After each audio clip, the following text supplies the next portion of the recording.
Assalamualaikum warahmatullahi wabarakatuh. Kembali lagi di YouTube channel Arina Diana.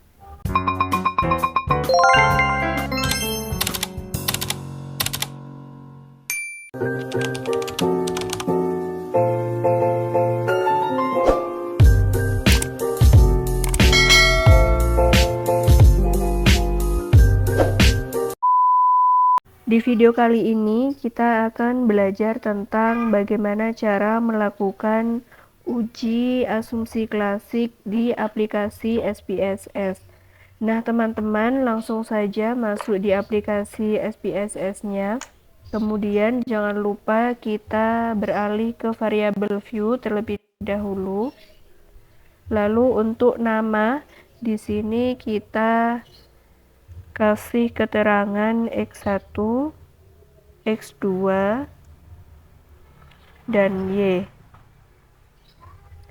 Kemudian untuk di labelnya kita kasih keterangan sesuai nama variabelnya. Untuk X1 saya ada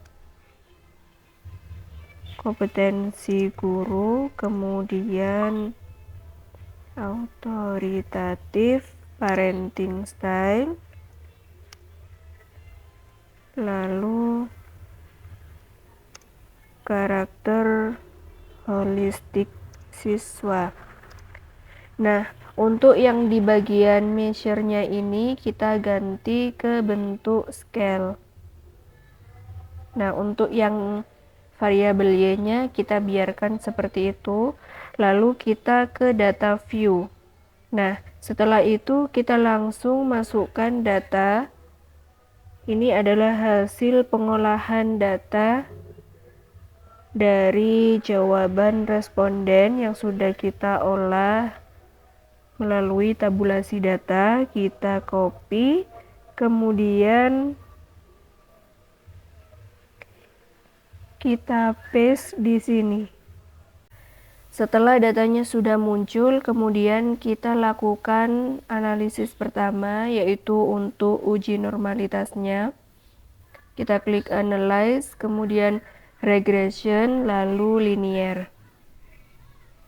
Nah, untuk X1 dan X2-nya kita pindahkan ke independen, kemudian untuk variabel Y-nya kita pindahkan ke dependen.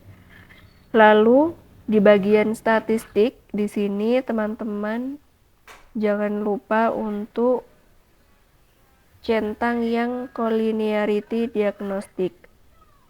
Kemudian continue.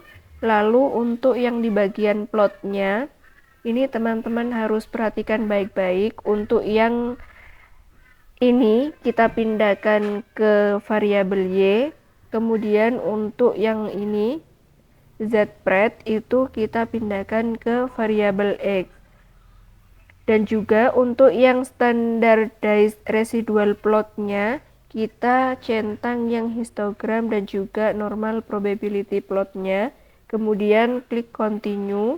Kemudian untuk di save-nya, untuk di bagian residual ini kita jangan lupa checklist yang unstandardized gitu. Kemudian kita continue lalu klik OK.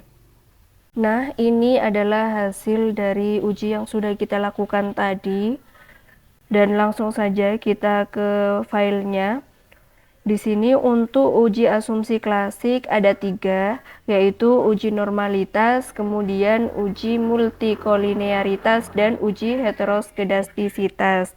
Nah, untuk uji normalitasnya itu bisa kita lakukan dengan 3 cara untuk mengetahui apakah data kita normal atau tidak. Yang pertama kita bisa menggunakan histogram, atau yang kedua p-plot, atau yang ketiga Kolmogorov-Smirnov. Kita langsung cek ya dari hasil yang tadi.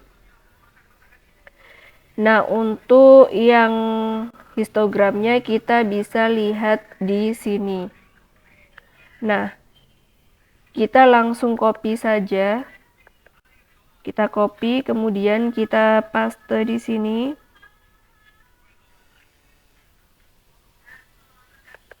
Kita paste. Nah, ini teman-teman perhatikan ya.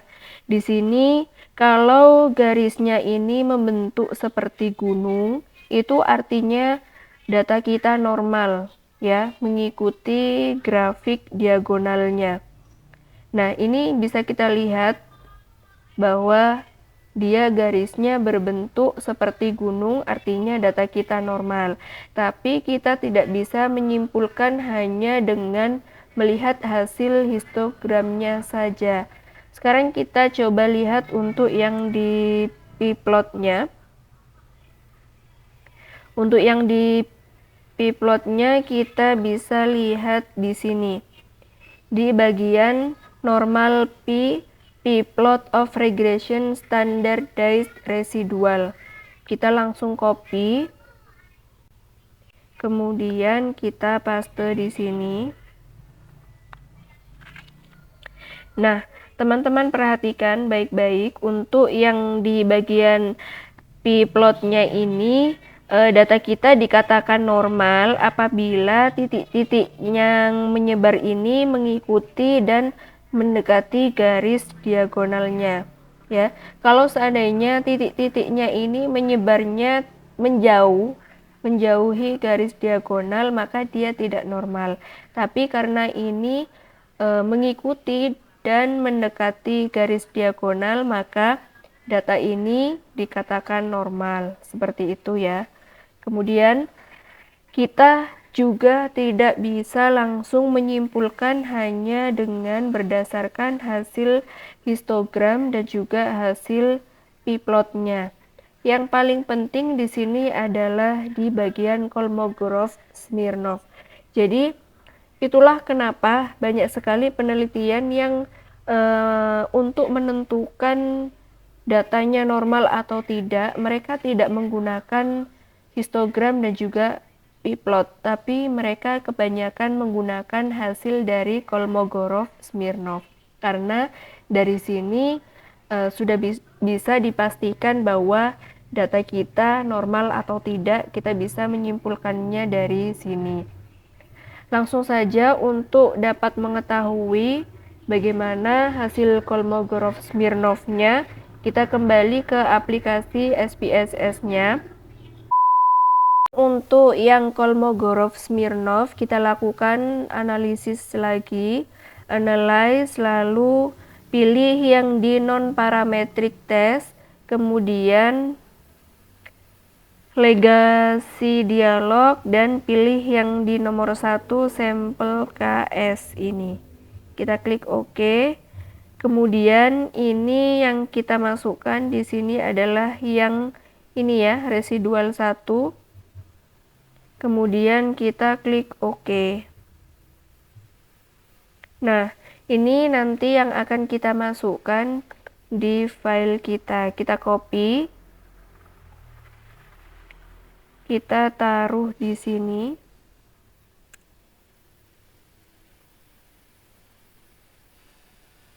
Nah, ini adalah hasil untuk yang Kolmogorov-Smirnov. Selanjutnya kita bisa langsung melakukan interpretasi dari hasil uji normalitas yang sudah kita lakukan sebelumnya. Langsung saja interpretasinya seperti ini.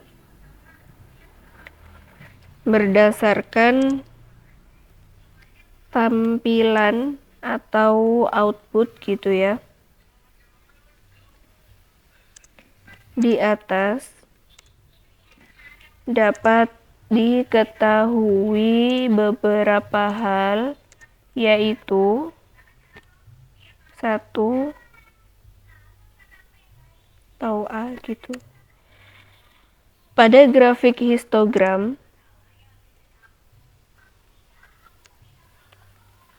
ini, kalau misalnya teman-teman mencantumkan grafik histogram dan juga p-plot di hasil penelitian kalian ya. Kalau seandainya teman-teman hanya menampilkan hasil uji Kolmogorov-Smirnov-nya saja juga tidak masalah. Itu sudah cukup. Tapi kalau seandainya teman-teman ingin memasukkan grafik histogram dan juga grafik p-plotnya, itu tidak cukup hanya dengan 2 itu, harus ditambahi dengan Kolmogorov-Smirnov-nya.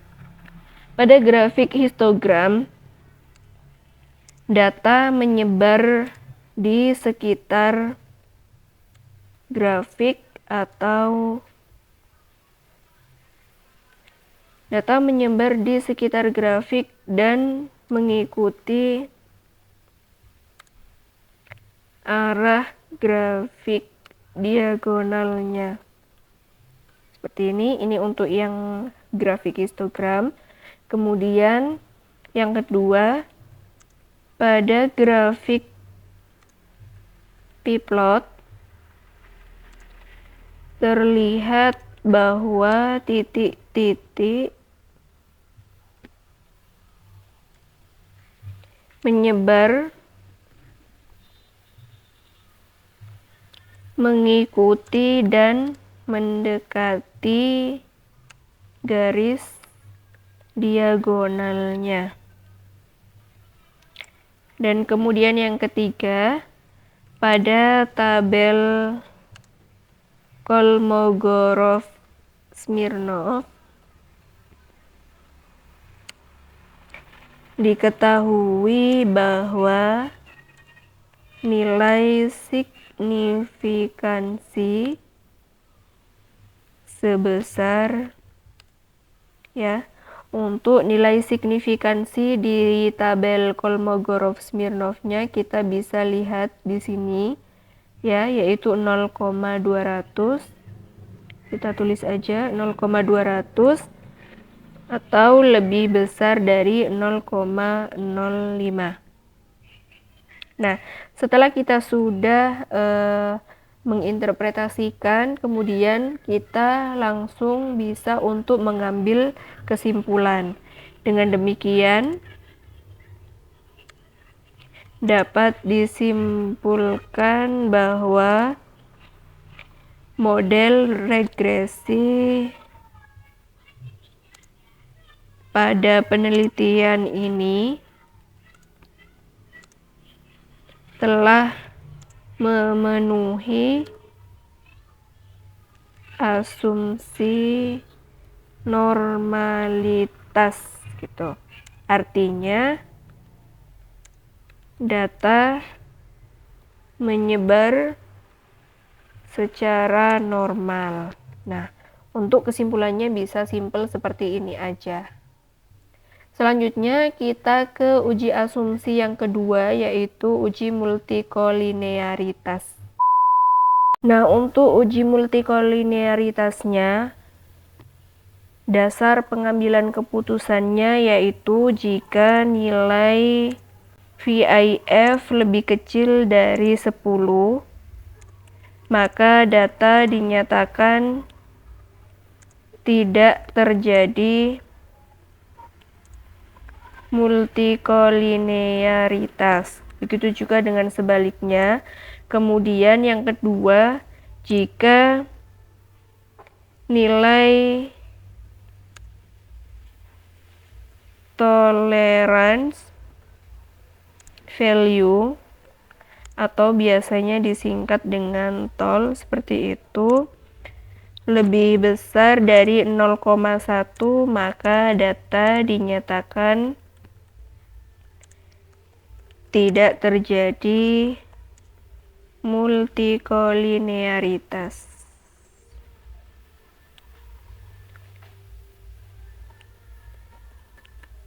Gini. Nah, kemudian agar kita bisa tahu berapa nilai VIF dan juga nilai tolerance value-nya, kita bisa lihat di bagian koefisien ini.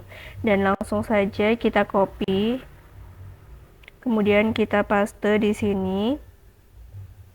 Nah, seperti ini ya. Jadi di sini yang akan kita lihat untuk nilai VIF-nya, kita bisa melihatnya di sini. Kemudian untuk nilai tolerance value-nya kita bisa melihat di bagian sini. Dan langsung saja kita interpretasikan.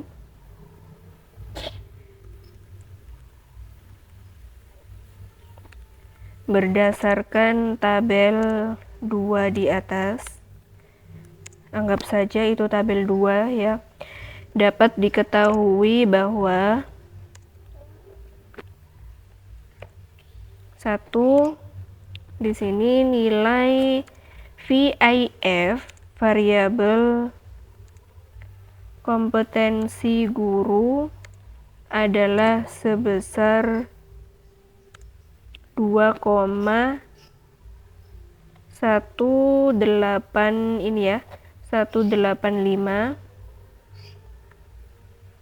yang artinya itu lebih kecil dari 10. Kemudian yang kedua, nilai VIF variabel autoritatif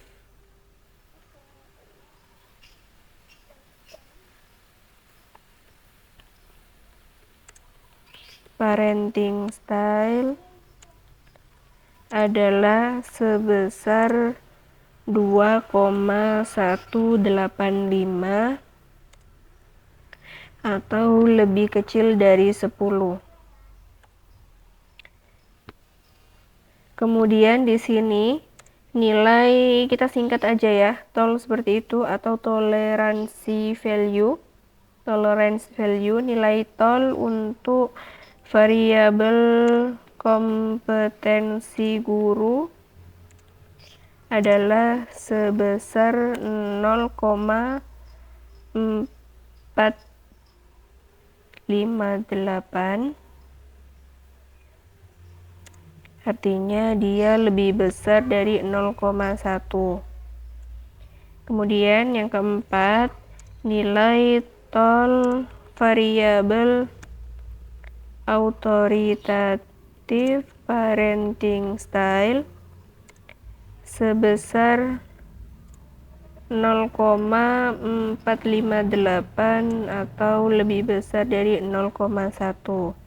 Setelah kita sudah menginterpretasikan hasil output dari aplikasi SPSS tadi, sekarang kita sudah bisa menarik kesimpulan. Dengan demikian, maka dapat disimpulkan bahwa data pada variabel kompetensi guru atau X1 dan autoritatif parenting style atau X2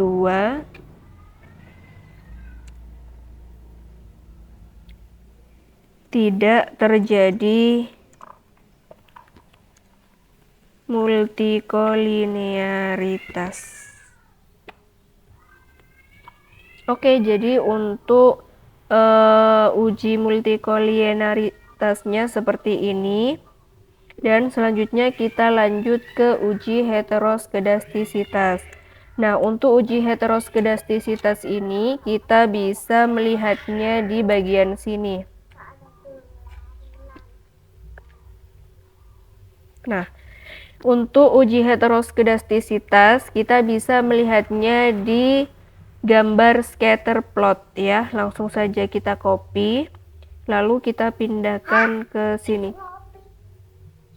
Untuk uji heteroskedastisitasnya langsung saja kita interpretasikan berdasarkan chart scatter plot di atas. Terlihat bahwa tidak ada pola yang jelas, yakni titik-titik